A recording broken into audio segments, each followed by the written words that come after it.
warahmatullahi wabarakatuh. Waalaikumsalam warahmatullahi wabarakatuh. Selamat pagi Anda semuanya. Selamat pagi, Bu. Gimana kabarnya pagi ini? Alhamdulillah baik, Bu. Sehat? Sehat. Baby, bagaimana Baby? Semangat Baby? Ya, Ibu. Pija, gimana Pija? Aman? Ibu? Ya, kita coba ya.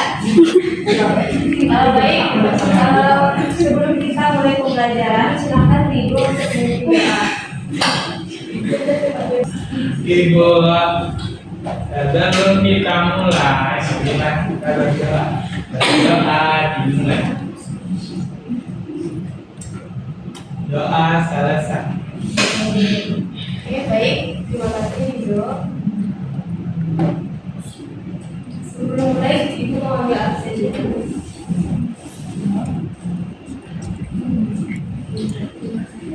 Kurnia Febiola, Mega Mustika, Ratnasari, Cindy Setia, Lucia, Karena, ada Bu Gita, ada Bu Mas Sandra, Ibu. Oke, sepertinya hadir semuanya. Baik, materi kita pada hari ini yaitu mengenai konsep lingkungan dan komponen penyusun lingkungan. Oke, sebelum itu Ibu mengharapkan Ananda semua dapat memahami pengertian dari lingkungan, perbedaan komponen biotik dan juga abiotik, serta Ananda dapat mengidentifikasi peran konsumen, produsen, dan juga pengurai dalam sebuah ekosistem. Oke, kita lanjut. Apa itu lingkungan? Silakan Ridho, Adrian. Lingkungan. Lingkungan itu soal sekitar. Ya, betul. Cara? Apa itu lingkungan, Cara? Lingkungan itu Cindy. Oke, jadi lingkungan itu adalah satu kesatuan hidup kondisi fisik yang mencakup keadaan sumber daya alam seperti air, udara, tanah, mineral, serta flora dan fauna yang ada di lingkungan sekitar. Di dalam lingkungan, setiap makhluk hidup itu bergantung kepada makhluk hidup yang lain dan bergantung juga kepada sumber daya alam yang ada di sekitarnya. Istilah lingkungan berasal dari kata environment, yaitu memiliki makna the physical, chemical, and biotic condition surrounding an organism. Nah, berdasarkan istilah tersebut, lingkungan secara umum dapat diartikan sebagai segala sesuatu yang berada di luar individu. Oke, sampai sini Anda paham? Silakan Ratna, apa itu lingkungan yang Ibu jelaskan tadi? Berarti Ratna tidak terima ya. Mira, apa itu lingkungan Mira? Lingkungan tertentu hidup. Segala sesuatu yang di sekitarnya itu ada makhluk hidup. Ya, betul Mira, yang betul.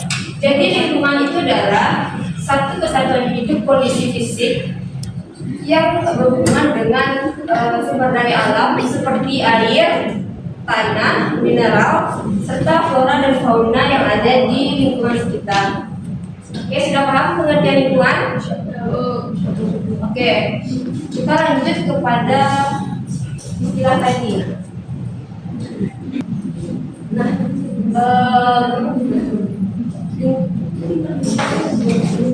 segala sesuatu lingkungan secara umum tadi adalah segala sesuatu yang berada di luar individu, yang mana ini merupakan sebuah, tolong didengarkan Mega, Ridho, fokus ke depan ya, tidak ada yang berdiskusi, tidak ada yang fokus kepada hal-hal yang lain, oke? Ya, baik. Jadi lingkungan secara umum itu diartikan sebagai sesuatu yang kompleks sehingga dapat mempengaruhi satu sama lain. Kondisi ini saling mempengaruhi dan membuat lingkungan itu selalu dinamis dan dapat berubah-ubah sesuai dengan kondisi seberapa besar komponen lingkungan tersebut dapat mempengaruhi dengan kuat. Baik, kita masuk kepada komponen utama lingkungan, yaitu ada komponen biotik dan komponen biotik. Dari gambar, coba jelaskan Kanaya, apa itu komponen biotik? Ibu sudah menampilkan gambar, silakan dijelaskan sendiri bagaimana analisis Ananda. Naya, silakan. Benda-benda benda-benda tidak hidup Bu, kalau Yang biotik apa tadi Naya? Benda-benda tidak hidup itu ada kencing Naya. Yang diganti menjadi Sahara. Apa itu komponen biotik Sahara? Tolong HP-nya ditaruh di atas meja atau di lantai. Apa? makhluk hidup Bu. Oke, betul sekali Sahara. Mudah-mudahan tadi. Coba ibu minta pendapat dari Indah. Apa itu komponen biotik? Biotik adalah makhluk hidup. Ya berarti itu kopas ya.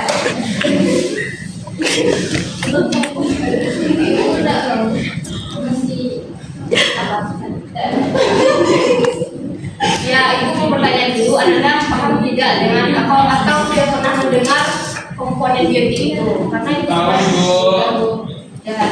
Jadi komponen biotik itu adalah komponen dalam ekosistem yang terdiri atas makhluk hidup yang ada di sekitar lingkungan seperti manusia, hewan, tumbuhan, dan juga mikroorganisme.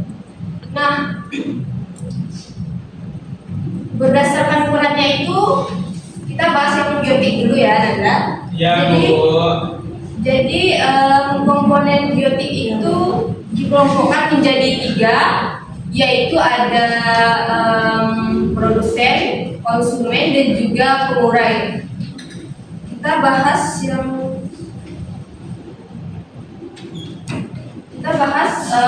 komponen biotik yang pertama itu ada produsen atau autotrof. Produsen atau autotrof ini merupakan organisme yang mampu menghasilkan makanannya sendiri. Contohnya seperti apa? Yang bisa menghasilkan makanannya sendiri? Tumbuhan. Ya, betul sekali, tumbuhan. Jadi tumbuhan itu kenapa dikatakan sebagai produsen? Karena tumbuhan itu sedang dapat melakukan fotosintesis. Karena tumbuhan itu terdapat di dalamnya itu klorofil, sehingga dapat karbon dioksida, air serta sinar matahari untuk dapat mempermudah proses fotosintesis. Sampai sini apakah ada yang ditanyakan atau tidak paham dengan materi? Boleh ditanyakan.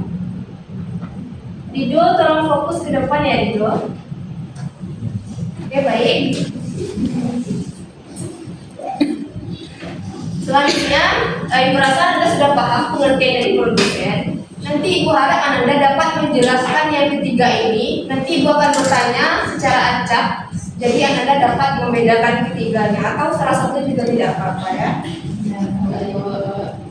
Oke, selanjutnya itu ada konsumen. Gambar apa yang terlihat? Orang ya, monyet ya. Jadi konsumen itu merupakan sebuah komponen biotik atau makhluk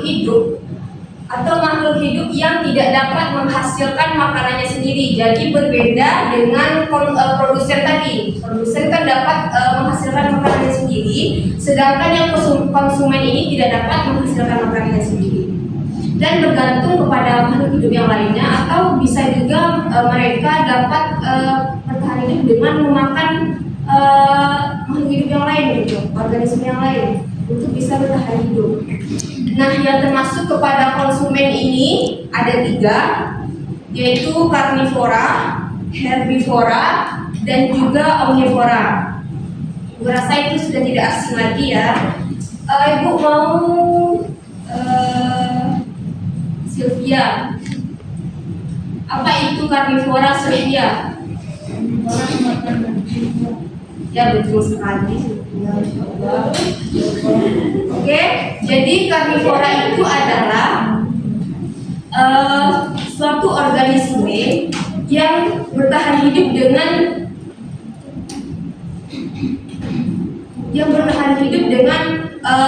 memakan daging organisme yang lainnya. Contohnya seperti apa? Contohnya seperti yang digambar. Ya, maksud saya contohnya itu kucing, singa, harimau, dan lain sebagainya. Coba Riza, contoh lain dari yang disampaikan dari karnivora. Hewan pemakan daging. Ya, macan, singa, buaya, ya. Oke, betul sekali, Hafizah. Oke, selanjutnya ada herbivora. Apa itu herbivora? Ada yang tahu atau pernah dengar sebelumnya herbivora? Makan tumbuhan. Ya, betul sekali, sangat pintar.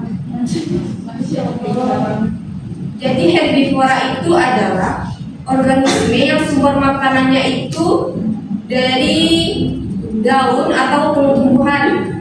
Nah, contohnya itu seperti apa? Sapi. Contohnya, ya betul sekali, Rana. Sapi, apa lagi? Kira. Kiranya apa? Makan sayur. Kira makan sayur. Ya, manusia masuk apa? Omnivora, makan sayur lagi.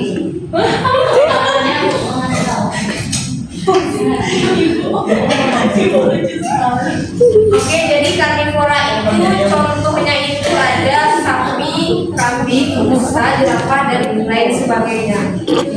Oke, selanjutnya itu ada omnivora. Apa itu omnivora? Semuanya dimakan, Bu. Kira, Bu. Semuanya yang punya manusia, mana? Manusia. Manusia. Oke, jadi omnivora itu adalah organisme yang sumber makanannya itu berasal dari tumbuh-tumbuhan dan daging makhluk hidup yang lainnya. Jadi gabungan antara produsen dan juga konsumen. Sylvia, tolong perhatikan ya. Baik, selanjutnya kita membahas mengenai pengurai atau decomposer. Sebelumnya Anda pernah dengar? Belum. Ya, jadi pengurai itu merupakan organisme yang bertugas untuk menguraikan sisa-sisa makhluk hidup yang telah mati untuk dapat dijadikan mineral dan unsur hara di dalam tanah. Apa air? Ada yang tidak paham? Silakan ditanyakan.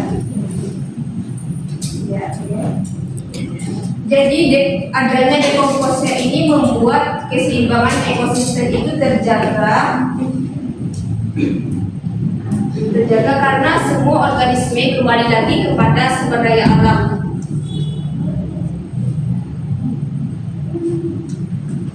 Oke, selanjutnya itu ada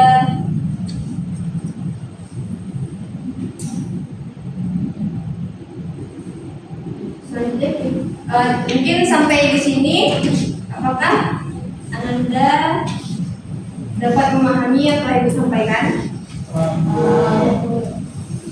Ya, baik. Kita lanjut kepada materi selanjutnya, itu ada komponen abiotik. Dari gambar itu kita dapat mengetahui bahwasanya komponen abiotik adalah komponen yang tidak hidup yang ada pada ekosistem. Adanya komponen abiotik ini sangat menentukan apa saja jenis-jenis makhluk hidup yang bisa tinggal dan bertahan hidup di lingkungan tersebut atau pada ekosistem tertentu. Yang termasuk pada komponen abiotik ini seperti tanah, udara, air, api, dan juga suhu atau atmosfer.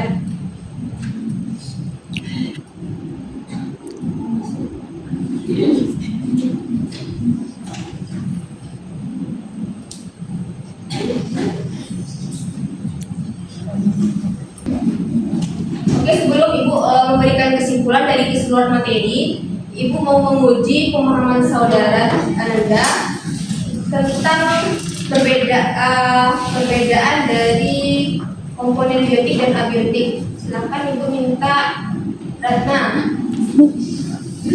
Jadi komponen biotik itu merupakan makhluk hidup, sedangkan abiotik ini makhluk mati. Contoh benda mati gitu. Ya. Jadi contohnya biotik ini ada tiga bentuk yang tadi Bu, ada produsen, konsumen, pengurai. Yang produsen ini contohnya tumbuhan, yang konsumen ini contohnya hewan. Kalau yang pengurai ini contohnya bakteri Bu. Ya, bakteri, jamur. Ya Bu. Sedangkan yang abiotik ini ada beberapa macam Bu, ada air, udara, suhu, api, atmosfer, gitu. Ya, betul sekali Ratna. Oke.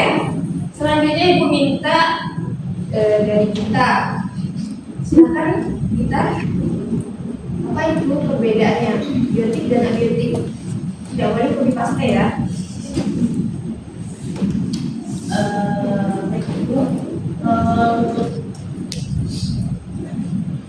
Komponen utama lingkungan biotik itu komponen yang benda hidup Bu. Sedangkan biotik itu adalah komponen benda mati seperti udara, tanah, api, iklim, dan cahaya. Sedangkan biotik itu adalah benda hidup seperti tumbuhan, hewan, flora, fauna, yang itu terdiri dari produsen, Yang konsumen, dan pengurai. oke, aku suruh Gita. Terima kasih Gita dan Ratna. Baik, Ibu akan menyimpulkan keseluruhan dari materi kita. Jadi lingkungan itu merupakan sebuah ekosistem yang ada di lingkungan, di mana ekosistem atau lingkungan itu terdapat komponen-komponen penyusunnya. Seperti yang tadi kita bahas, ada komponen biotik dan juga komponen abiotik, serta peran-peran dari konsumen dari komponen biotik tersebut. Seperti ada produsen, itu sebagai mereka dapat menghasilkan makanannya sendiri. Itu contohnya itu tumbuhan. Yang kedua itu ada konsumen, itu tidak dapat membuat makanannya sendiri dan bergantung kepada makhluk hidup yang lain. Dan yang terakhir itu ada pengurai seperti jamur, cacing tanah, dan lain sebagainya. Dan selanjutnya Ibu minta Ananda untuk mengerjakan tugas PR di rumah itu LKS halaman 30. Itu Ananda buatkan contoh-contohnya dalam bentuk video dan diupload di TikTok masing-masing. Minggu depan harus dikumpulkan, oke? Oke, Bu. Baik, Ibu akhiri pembelajaran kita pada hari ini. Semoga apa yang Ibu sampaikan itu dapat bermanfaat bagi Ananda dalam kehidupan sehari-hari. Tutup dengan mengucapkan Assalamualaikum warahmatullahi wabarakatuh.